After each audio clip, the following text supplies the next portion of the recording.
One of the most exciting scientific findings of the past half-century has been the discovery of widespread trophic cascades. A trophic cascade is an ecological process which starts at the top of the food chain and tumbles all the way down to the bottom. We all know that whales eat fish and krill, and some people, certain politicians in Japan for instance, have argued that killing whales is good for human beings, as it boosts the food available for us to eat. And so you would think. But as the great whales declined, so did the numbers of fish and krill. It seems counterintuitive. Surely their numbers would rise as their major predators disappeared.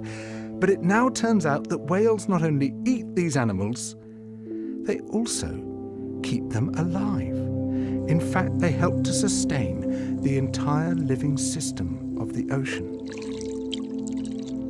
Whales feed at depth in waters that are often pitch dark, and then they return to the surface, to the photic zone, where there's enough light for photosynthesis to happen. There they release what biologists call fecal plumes, vast outpourings of poo, poonamis. These plumes are rich in iron and nitrogen, nutrients which are often very scarce in the surface waters. And these nutrients fertilize the plant plankton that lives in the only place where plants can survive, the photic zone. Fertilizing the surface waters isn't the only thing the whales do. By plunging up and down through the water column, they also keep kicking the plankton back up into the photic zone, giving it more time to reproduce before it sinks into the abyss.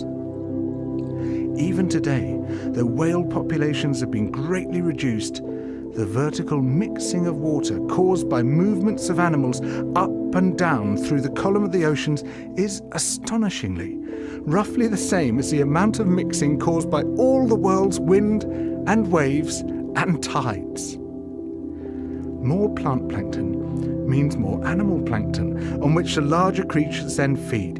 In other words, more whales means more fish and krill. But the story doesn't end here, because plant plankton not only feeds the animals of the sea, it also absorbs carbon dioxide from the atmosphere. When eventually it sinks to the ocean floor, it takes this carbon out of circulation down to a place where it remains for thousands of years. The more whales there are, the more plankton there is. The more plankton there is, the more carbon is drawn out of the air. When whales were at their historical populations, before great numbers of them were killed, it seems that they might have been responsible for removing tens of millions of tons of carbon from the atmosphere every year. Whales change the climate. The return of the great whales, if they're allowed to recover, could be seen as a benign form of geoengineering.